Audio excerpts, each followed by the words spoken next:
I thought I would start off with some thoughts from our favourite Scottish economist. I don't know if you would have seen in the Financial Times at the weekend that Jesse Norman MP has written a book about Adam Smith. And whilst it's not published yet, he's given us some ideas of what he's going to say. And he talks about how many of the tenets discussed by Adam Smith are still vitally relevant today, from free trade to effective competition, and from incentives on behaviour to the division of labour.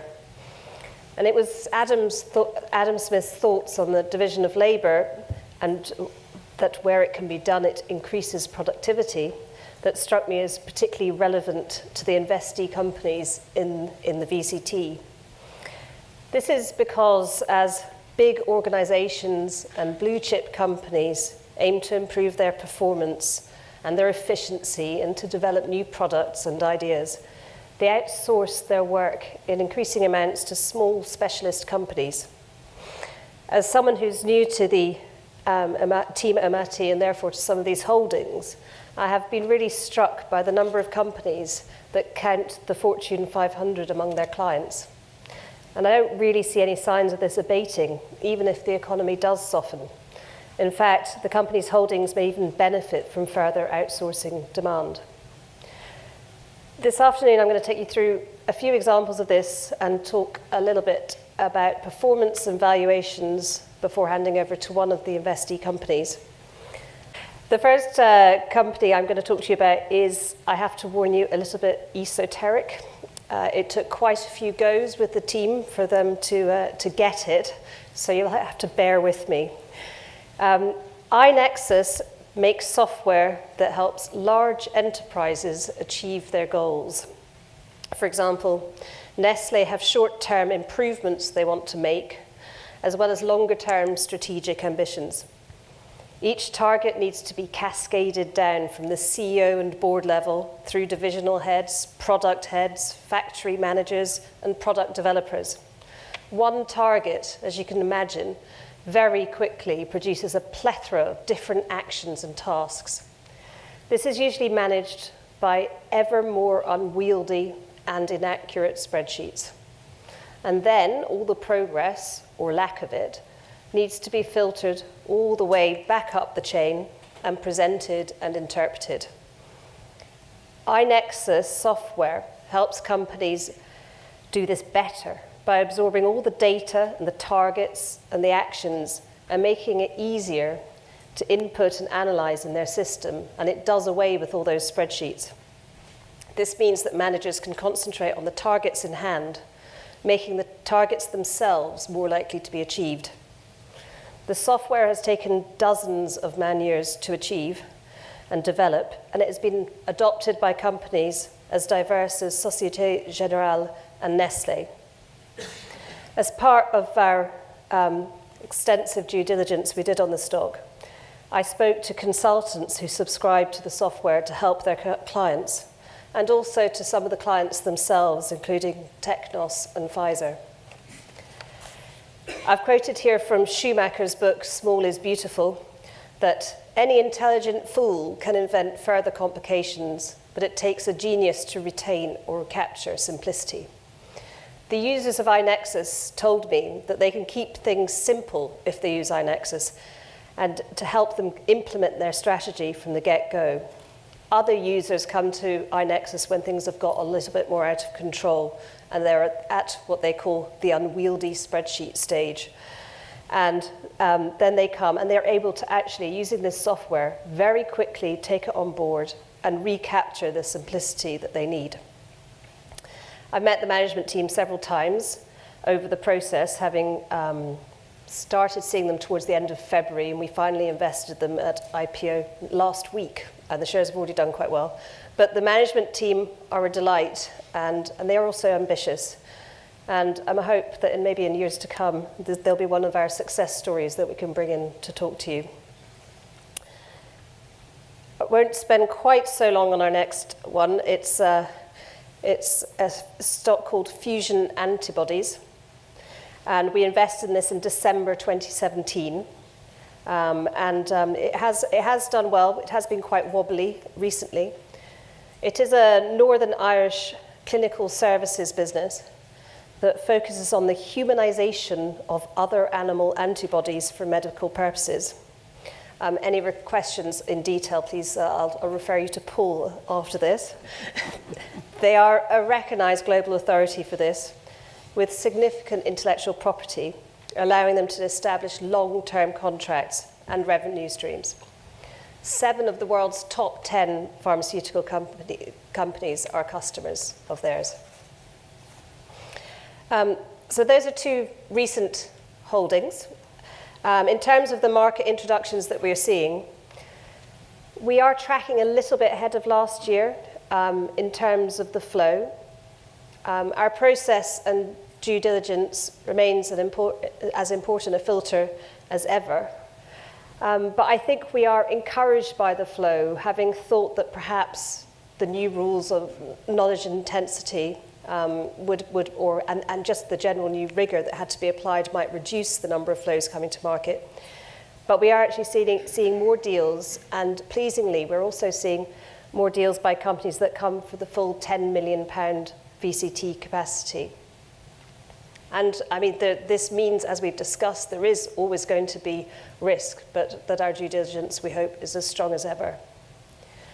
There is always going to be risk in our judgment calls, which leads me on happily to the detractors in our performance. Now, I've looked at this since the year end, so since 31st of January 2018. We've already had quite a discussion on pharmaceuticals. But just to recap, it really was quite a shock to the market and to management that the phase 3 trial for its trobequine, I think how we pronounce it, drug, such a shock. I mean, management were so confident during the trial process that they had bought heavily into the shares themselves. And what ended up happening was that as Paul said, we don't know what went wrong in the trial, but the placebo drug also reduced the mortality rate to the same extent as the trobequine drug did too. So it was a very difficult situation. Given we couldn't see a credible way forward for the shares, we did sell them, and they have actually drifted further down since, but clearly it's been a very unfortunate series of events. In terms of other holdings, the next 3 are, they're long-standing holdings in the VCT, and have just suffered from a little bit of drift. Brooks Macdonald did have did have a warning about high regulatory costs, but we're hoping that they're through the main hump of those. The final stock on this list, Velocity Composites, is a provider of composite material kits to big component manufacturers like British Aerospace and GKN, or I suppose Melrose now. After taking on low margin business, they had a significant miss to numbers in January. But thankfully, yesterday produced better numbers, and the shares have rallied a little bit. To happier performers, strong contributors since the year end are ones which are also quite significant weightings. The top 4 there, you can see, are actually in our top 10 overall holdings. We do manage our exposure there, and we have taken some profits from Frontier Developments. I think the excitement was kind of reaching fever pitch over the new games that they're developing, and the new games franchise is called Jurassic World Evolution, and it was released on the 12th of June to coincide with the release of the latest in the Jurassic World films, which I think have topped box office. Paul is now a subscriber to something called Steam Spy, and we try and work out how many units Frontier Development are selling every day, but it seems to be going quite well.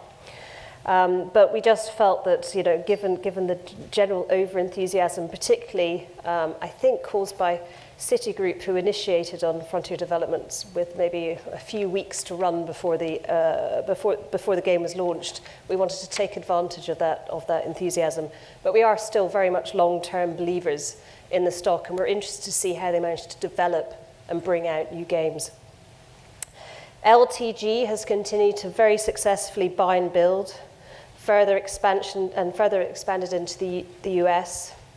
And they continue to deliver really essential sort of non-discretionary learning to employees in a really efficient and effective way, better than those big companies can do themselves. LoopUp's already on there, but they will be coming to speak to you after this, so I'll leave that for later. And just really now to touch upon valuations. The great performance, particularly of stocks like Frontier, which can be by no stretch of the imagination called cheap, means that valuations are looking pretty high in the VCT, particularly when set against the small cap universe, as shown here. This slide shows PE ratios for the current year and then the 2 next years. PE ratios apply obviously to any profitable companies and show how many years' earnings an investor is paying for. So paying 58 times might seem mad when the universe is on 15. But it's not if you believe that earnings will increase sharply over the next year and subsequently. Obviously, we can't guarantee earnings increases, but we do believe that they are underpinned as far as we can tell. So it comes to thinking about now, how do we think the portfolio will behave in the future, particularly against greater uncertainty in the macroeconomic background, and the geopolitical backdrop means that we are living in certainly very interesting times. And I thought I'd probably end with Jesse Norman's opening to his article when he says, populism and nationalism on the march across Europe, a US president hell-bent on demolishing free trade, a British shadow chancellor calling for the overthrow of capitalism itself, the 21st century is not going to script. Against this, I think all we can do is try to really do our due diligence and look for those smaller companies that offer the wider market great products and services in a novel way. And on that note, I will move on to pass you on to Steve Flavell, the co-CEO of LoopUp, which continues to be a fast-growing and dynamic company in which we first invested in 2016.